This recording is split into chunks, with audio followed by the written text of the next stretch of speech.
दोस्तों आज से हम एक न्यू सीरीज स्टार्ट करने जा रहे हैं जो कि आज ही रिलीज हुई है और ये सीरीज काफी बढ़िया है। तो चलिए एपिसोड 1 को शुरू करते हैं। तो एपिसोड 1 की स्टार्ट में हमें एक एल्केमी गॉड को दिखाया जाता है जो अपने फर्नेस के अंदर निर्वाणा पिल को रिफाइन करने की कोशिश कर रहा होता है जो कि बहुत ही ज्यादा पावरफुल मानी जाती है और उसे रिफाइन करना एक गॉड के लिए भी काफी मुश्किल हो सकता है। इसलिए उस एल्केमी गॉड को उसे रिफाइन करने में बहुत ज्यादा मुश्किलों का सामना करना पड़ रहा होता है, लेकिन वो तब भी अपनी हिम्मत नहीं हारता। तब वहाँ पर रुओक्यू नाम की एक दूसरी गॉड आ जाती है जो खुद भी एक एल्केमी गॉड है। उसे देखकर वो एल्केमी गॉड उससे पूछता है आखिर तुम यहाँ पर क्यों आई हो, तुम्हारा यहाँ पर क्या काम है। जिस पर रुओक्यू कहती है मैं यहाँ पर तुम्हें मारने के लिए आई हूँ क्योंकि तुम यहाँ पर निर्वाणा पिल रिफाइन करने की कोशिश कर रहे हो और इस पिल को नंबर 1 एल्केमिस्ट ही रिफाइन कर सकता है जो कि मैं हूँ। अब मेरे अलावा दुनिया में कोई भी निर्वाणा पिल को रिफाइन कर ले ये मैं कभी भी होने नहीं दे सकती, इसलिए मैं तुम्हें यहाँ पर मारने के लिए आई हूँ ताकि पूरी दुनिया की नंबर 1 एल्केमिस्ट मैं रहूं, कोई भी मेरे आगे ना पहुंच सके। तब ये सुनकर वो एल्केमी गॉड उससे कहता है तुम जानती भी हो ये पिल मैं सिर्फ तुम्हारे लिए ही रिफाइन कर रहा था ताकि तुम्हें ये दे सकूं और इसे देते साथ ही मैं तुम्हें प्रपोज करना चाहता था, लेकिन उल्टा तुम खुद ही इसे रिफाइन करने की वजह से मेरी जान लेना चाहती हो। इस पर रुओक्यू कहती है बस बहुत हो गया, अपनी भाषण अब बंद करो और मरने के लिए तैयार हो जाओ। जिसके बाद वो वहाँ पर अपनी पावर्स को एक्टिवेट करते हुए अपने स्पिरिचुअल वर्ड को समन करने लगती है और फिर वो उसका इस्तेमाल करते हुए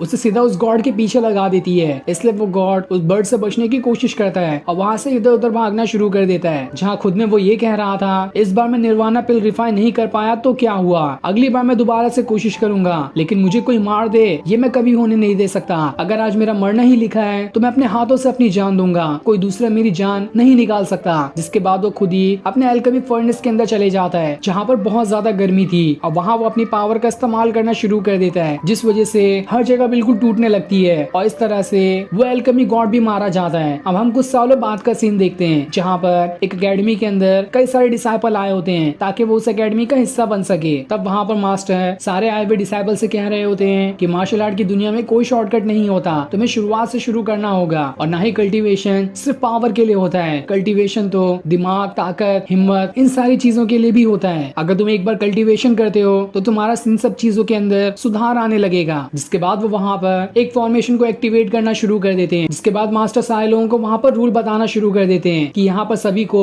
अपनी पावर्स को एक्टिवेट करना है और वो पावर उनके मेरिटियंस की होगी। जिसने भी यहाँ पर अपनी पावर्स को एक्टिवेट कर लिया वो इस सेट का हिस्सा बन सकता है, लेकिन अगर इनमें से किसी एक ने भी अपने 5 मेरिडियन की पावर को अनलॉक किया तो उसे सीधा प्रमोट करते हुए सुजाकू एकेडमी में भेज दिया जाएगा और वो वहाँ जाकर काफी अच्छे से अपनी प्रैक्टिस कर सकता है। साथ ही उस इंसान को ये पिल भी दी जाएगी जो कि एल्केमी की दुनिया की काफी ज्यादा पावरफुल पिल मानी जाती है और एक बार इस पिल को लेने के बाद जो भी इसे लेगा उसकी कल्टीवेशन बहुत फास्ट बढ़ने लगेगी। इसलिए आज देखा जाएगा कि कौन अपने 5 मेरिडियन को अनलॉक करके दिखा पाता है। तब उस पिल को देखकर तो वहाँ पर मौजूद जितने भी लोग होते हैं वो सभी एकदम हैरान हो गए होते हैं कि चाहे कुछ भी हो जाए हमें तो ये पिल लेना ही है क्योंकि ये पिल बहुत ज्यादा पावरफुल है और अब तो दुनिया में बहुत ही कम एल्केमिस्ट बचे हैं जो इस पिल को अच्छे से रिफाइन कर सके, जिस चीज से पिल और ज्यादा पावरफुल हो जाती है क्योंकि ऐसे पिल दोबारा मिलना बहुत ज्यादा मुश्किल है। और उन्हीं लोगों में बातियान नाम का भी एक डिसाइपल होता है जो खुद में ये कह रहा होता है मुझे इस पिल से कोई फर्क नहीं पड़ता, मैं तो बस यहाँ पर अपने 5 मेरिडियन को अनलॉक करने के लिए आया हूँ ताकि एक बार मैं उसे अनलॉक कर लूँ तो सभी को पता चल जाएगा कि मैं कोई कमजोर डिसाइपल नहीं बल्कि मैं बहुत ज्यादा पावरफुल हूँ। और ये बातियान कोई और नहीं बल्कि शुरुआत में हमने जिस एल्केमी गॉड को देखा था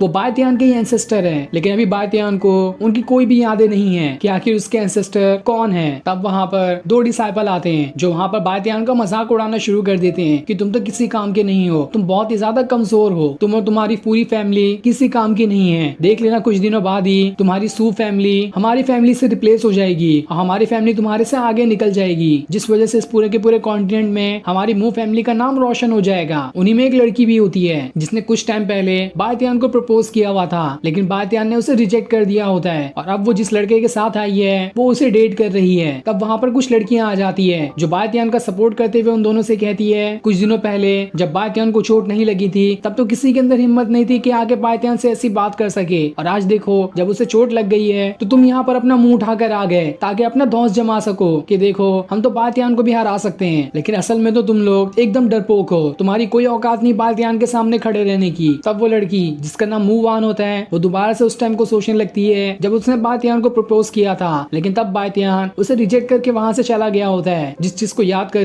मूवान और ज्यादा गुस्सा हो जाती है। तब वहाँ के एल्डर इन सभी का झगड़ा रुका देते हैं और उससे कहते हैं बस बहुत हो गया, यहाँ पर टेस्ट शुरू होने वाला है, इसलिए टेस्ट के लिए तैयार हो जाओ। तब बातियान एल्डर से कहता है सबसे पहले मैं आगे आना चाहता हूँ ताकि मैं दिखा सकूं कि मैं बड़ी ही आसानी के साथ अपने 5 मेरिडियंस को अनलॉक कर सकता हूँ, और एक बार मैं उसे अनलॉक कर लूँ तो उसके बाद सारे के सारे लोगों का मुंह अपने आप ही बंद हो जाएगा। जिस पर एल्डर कहते हैं तुम्हें तो कुछ दिनों पहले चोट लगी थी, तो क्या तब भी तुम सबसे पहली बार ट्राई करना चाहते हो? अगर तुम्हारे अंदर इतनी हिम्मत है तो ये तो बहुत अच्छी बात है। तो ये टेस्ट तुम्हारे से ही शुरू होता है, तुम आगे आओ और इस टेस्ट में अपने हिस्सा लो। इसलिए बातियान उस टेस्ट के पास आता है और वहां पर अपनी पावर्स को एक्टिवेट करते हुए 5 मेरिडियन को अनलॉक करने की कोशिश कर रहा होता है, ताकि इससे वो उस पिल का भी हकदार बन जाए और पहला वो डिसाइपल बन जाए जिसने काफी सालों के बाद अपने 5 मेरिडियन को अनलॉक किया। दूसरी तरफ हम 2 लड़कियों को देखते हैं, जहाँ एक लड़की अपनी लीडर से कह रही होती है मुझे नहीं पता था कि आपका फियांसे तो इतना ज्यादा पॉपुलर है यहाँ पर। अब वो यहाँ पर शायद बातियान की ही बात कर रही होती है। तब वो लड़की अपने साथी से कहती है मैं यहाँ पर इसका टैलेंट देखने नहीं आई, बल्कि यहाँ पर इससे एक डील करने आई हूँ। इधर बातियान अब भी